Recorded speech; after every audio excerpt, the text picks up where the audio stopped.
Hello and welcome back to the Wasteland, everybody. Welcome back to Fallout, where today we're going to be going over 10 more crazy perks in Fallout, because I recently did a list about 10 of the craziest perks that have ever been in the games, and there still is a lot more that we could put on the list. So here's another 10. First up, coming in on my number 10 spot, we have Iron Fist. Iron Fist is a very simple perk, but it's deceptively good, which is why it makes it here on the list. So Iron Fist is a level 4 perk in Fallout 3 that only requires 4 strength in order for you to get. You can take this one 3 times, and this one has a very simple effect of just 5 more unarmed damage. That is surprisingly strong in Fallout 3 though, because this is a base 5 more attack for any unarmed weapon, and it stacks, so you can get plus 15 with any unarmed weapon in the game, which includes like your bare fists. Your bare fists do 1 damage, so suddenly your bare fists are now doing 16 damage, which that alone is better than like half of the melee weapons, almost all of the pistols besides the 44, some of the rifles, the submachine guns. It's better than all of them just with your bare hands. That's not even counting if you're taking a weapon with this, because it stacks with the unarmed weapons too. So if you were to take this with, let's say, the Deathclaw Gauntlet, which is probably the best unarmed weapon in the game, you went from a base 20 damage all the way up to a base 35 damage per hit. That is really, really high, as well as the Deathclaw Gauntlet has a 5 times crit modifier on there, which you can max out with unarmed and melee. So you can have a 100% crit chance on a weapon that's already doing an insanely high amount of damage, and you can just keep making these, meaning that this perk is really crazy, and it's super easy to get for basically any build. It's honestly one of the best perks you can grab early on, because in Fallout 3 you get a perk every level, and most of the early game perks generally aren't very good. Like, there's not a whole bunch of great level 2s, level 4s, even level 6s there's not, so you could just grab this at level 4, 5, and 6, have plus 15 to your unarmed, and just take something around like Brass or Spiked Knuckles, and you'll be able to beat basically everything within the early game no problem. And it scales beyond that too if you want to go into something like the Deathclaw Gauntlet. You also have a very powerful weapon there for the end game if you want to use that. Not the most powerful weapon in Fallout 3, mostly because the shotguns are insane, but still it makes it so the early game is substantially easier, and if you can just kill things faster, you don't really have to worry about most of the stuff, and it allows you to stack up more money, it allows you to stack up more resources in general, like healing and bullets. So it's a fantastic option for the early game, and it's just deceptively strong, which is why it's here. Coming in at number 9, we have Breaking/Bending the Rules. Now, this is a perk that never actually went into the game itself. This is for Fallout Tactics. This was actually cut, but there is at least some concept for this, and the idea of it is pretty cool, which is why I included it here on the list. This could be available at level 16 and level 20, and you needed 6 luck in order to get this.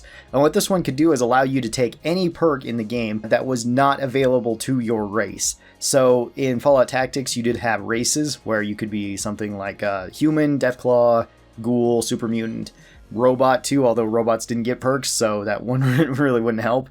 But all the other ones did get their own specific perks. And the concept of this is really cool, and the perk itself could actually be quite strong since it unlocks so many other perks for every class. Like, one of the craziest perks that Deathclaws could get was called Brutish Hulk, which made it so every time they leveled up, they would get double the maximum amount of HP that they would otherwise get. So your HP would go up quite a bit. And you could stack this with something like Life Giver, which also gave you more bonus HP every time you leveled up.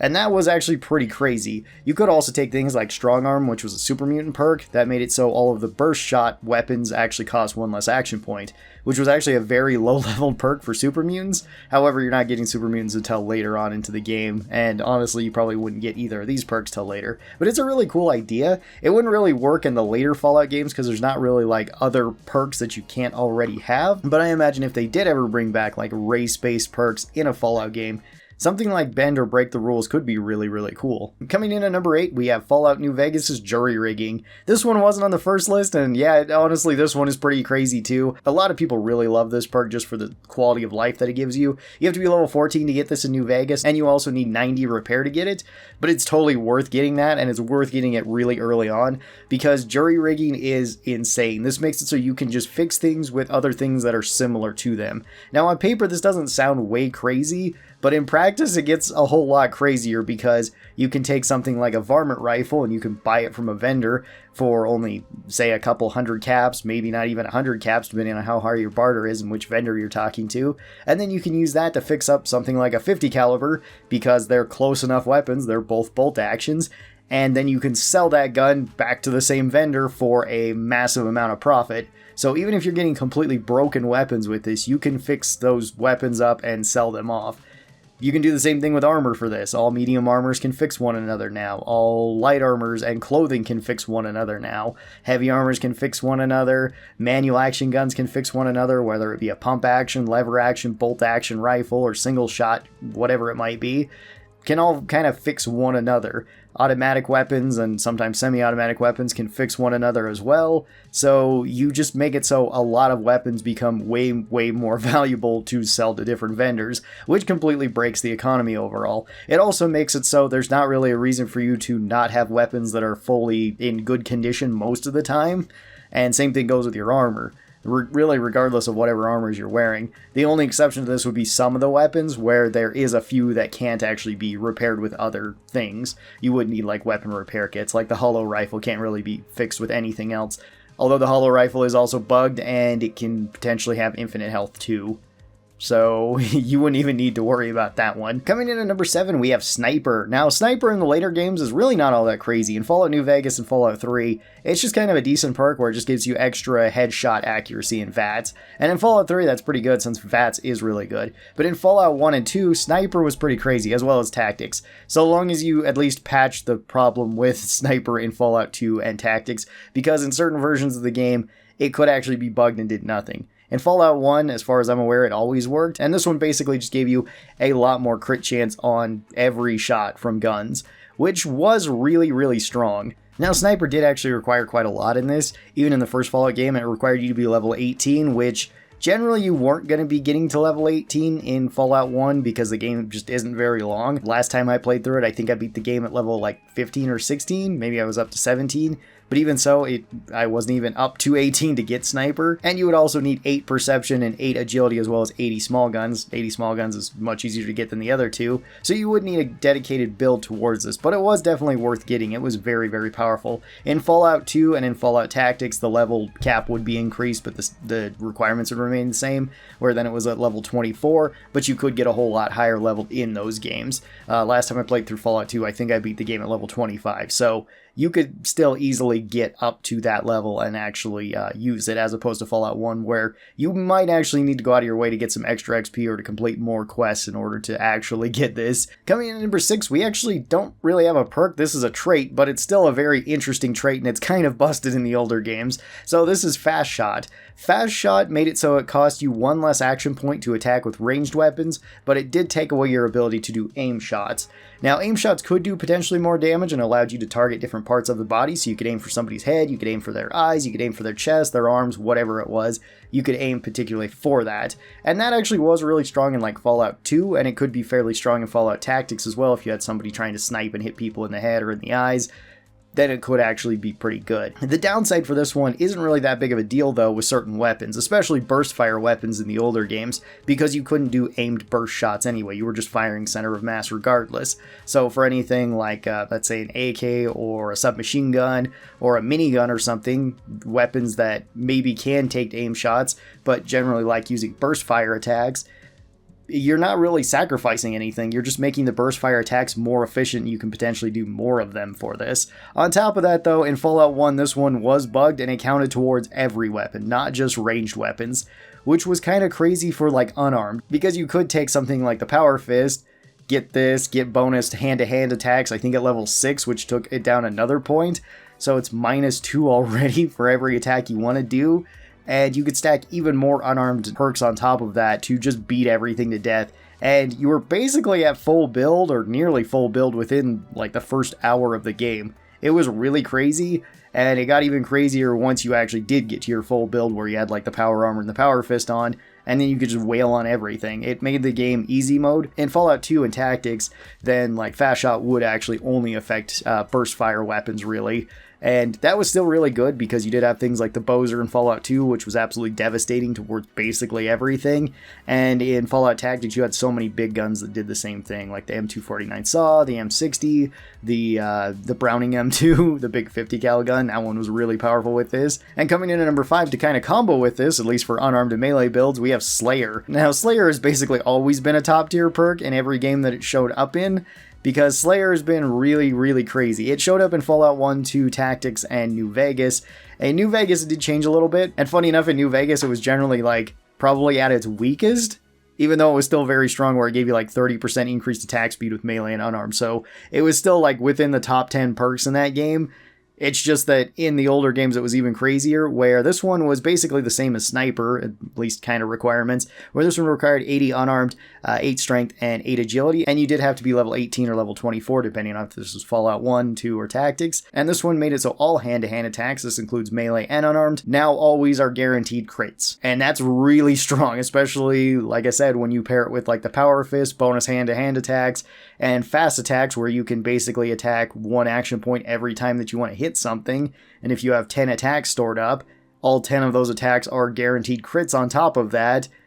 It's pretty crazy. That's not even the entire combo though either for this, because you can also have bonus hand-to-hand damage, so you just hit harder than normal, and you could also stack it with the bonus hand-to-hand evade, where you had even higher chance to just dodge attacks. So if you built full tank and full dodge, you were either taking reduced damage from everything, or you were just ignoring damage outright and then just smacking everything for a ton of damage back.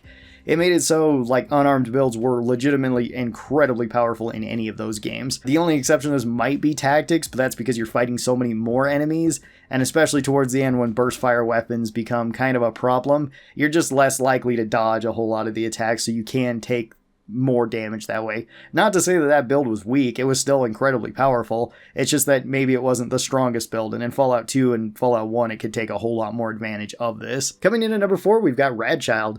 Radchild is a New Vegas perk, although technically it also showed up in Fallout Tactics. In Tactics, this one is toned down quite a bit. In Tactics, it's really not that good. In New Vegas, it's pretty crazy. So in New Vegas, you do need to be level 4 to get this, meaning that is a very early game perk, and you need 70 survival to get it. Fairly high, at least for that early on, but you can do it. And this one makes so you regenerate 2 HP per second for every 200 rads that you've accumulated, meaning that at 800 rads, you can actually get 8 healing per second, which makes it arguably one of the best healing perks in the game, and it's incredibly overpowered. It may not seem that way at first because you are getting all the downsides of taking 200 rads of radiation, so this will affect things like your agility, your strength, your endurance, and you'll have lower overall like HP, lower overall strength to be picking stuff up, and low overall action points to be using VATS. But when you just simply can't die, or can't die very easily, it's definitely worth the trade-off. It makes it so you don't really need healing items in the early game of New Vegas. You honestly don't really need them for most of the game in New Vegas when you have this, which means all of your healing items can just be converted straight up to money. You can stack healing items on top of this, which is incredibly powerful if you get like Them's Good Eating, which we talked about last time, to stack even more healing over time, where basically no matter what hits you, so long as you can get around a corner or something to kind of save yourself for a second, that's usually all you need, because you'll basically be right back up to full HP in just a second. Radchild is pretty nuts.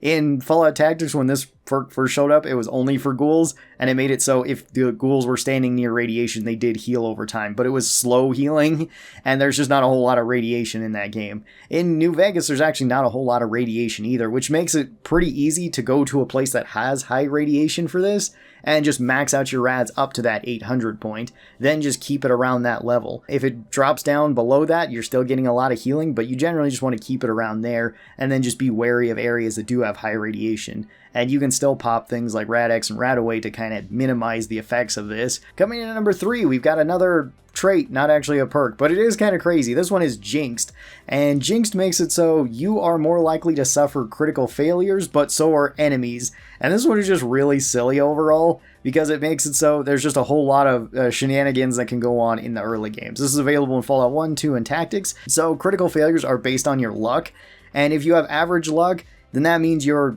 pretty much just as likely to fail as like the enemies are, generally speaking. Sometimes enemies can have lower stats too. But the lower your luck is, the more likely you are to fail. The higher the luck is, the less likely you are to fail. Which actually makes this trait kind of busted if you do go for like a 10 luck build, because you're basically never failing then, and there's just a chance the enemies do, where they could screw up, they could hurt themselves and deal damage, they could end up like blinding themselves or crippling themselves by accident, they could potentially shoot other teammates by accident, they could drop their weapons, they could screw up so badly that they lose their next turn, so you basically get 2 turns to attack an enemy. It's surprisingly good if you just want to go with a full luck build. It's also shockingly bad if you want to go with a very low luck build. Like if you go with 1 luck and try this, basically it's just going to be you and the enemies fumbling over yourself until somebody dies, which is kind of funny too. It's just that most fights take forever then, and it's kind of shocking when things actually go normal, where you just get to shoot and hit somebody for like a regular amount of damage, or when they get to do the same thing back. Having it both happen on the same turn is kind of unlikely, but it is kind of funny when it does happen. Coming in at number 2, we've got Divine Favor. This one was available in Fallout Tactics, and this one is pretty crazy too. This one is a level 14 perk that actually requires 8 charisma. It requires a lot of charisma, and this one makes it so that you get +1 to your highest special stat, whatever that one might be, as well as on top of that you get -1 to your perk rate. Now perks in the older games, you got a perk every 3 levels. With this it would actually take it down to just 2 levels, which was really, really good. Now, you could also stack perks in Fallout Tactics and in Fallout 2 as well,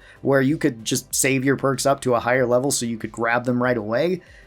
That was potentially a decent idea for Divine Favor, but it didn't just suddenly refund all those levels back. You still got a perk every 3 levels, so you'd still get them at like 3, 6, 9, 12. You wouldn't get it suddenly now at like 2, 4, 6, 8, and then just get more and more perks. Otherwise, this one would be kind of crazy that you could stack it up that way. But anytime after level 14, you would just get a perk every 2 levels. So if you save this up to level 14, you could get another perk at level 16, 18, 20, so on. Or you could just get it at like level 15 normally, and then get a perk every 2 levels at 17, 19, 21, whatever it might be.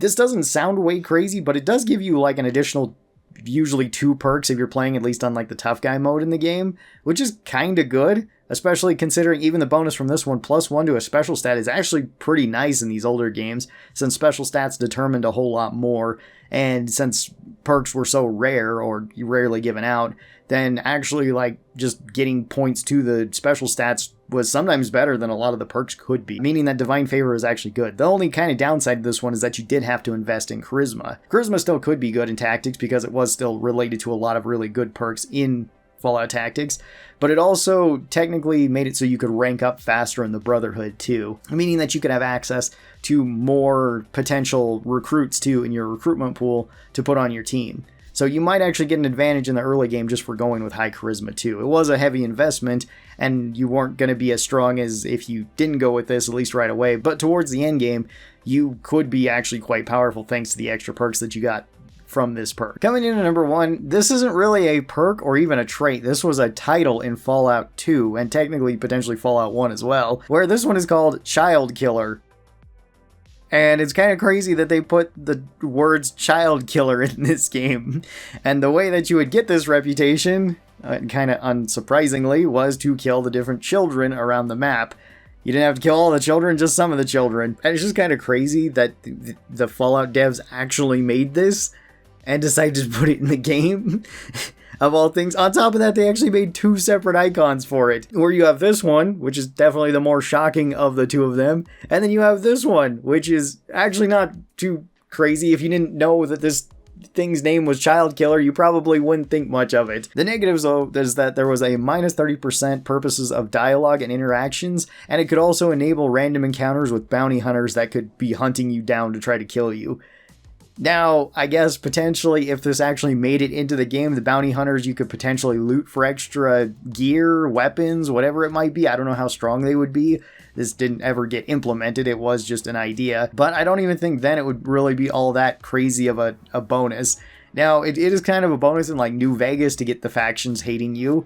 Because let's say you want to like make the NCR angry. Sometimes they'll send rangers out and you'll get pretty decent loot from them. So it can pay for itself, which is pretty awesome. They are pretty tough, especially into the late game, but you do get a lot of stuff for it. Same thing goes with the Legion, the Brotherhood, I guess kind of the Powder Gangers, although they usually don't have great stuff. So there was kind of an implementation of sort of this sort of idea in the later games, but yeah, they never went this far in any of the games. So, yeah, this is why it gets up here as like one of the craziest things in the Fallout universe. So tell me your thoughts on these perks, and if you have any other really busted perks throughout Fallout's history, feel free to leave them down in the comments below. I'd love to hear that. Thank you guys so very much for watching this, and I'll talk to you guys next time. Bye-bye, everybody!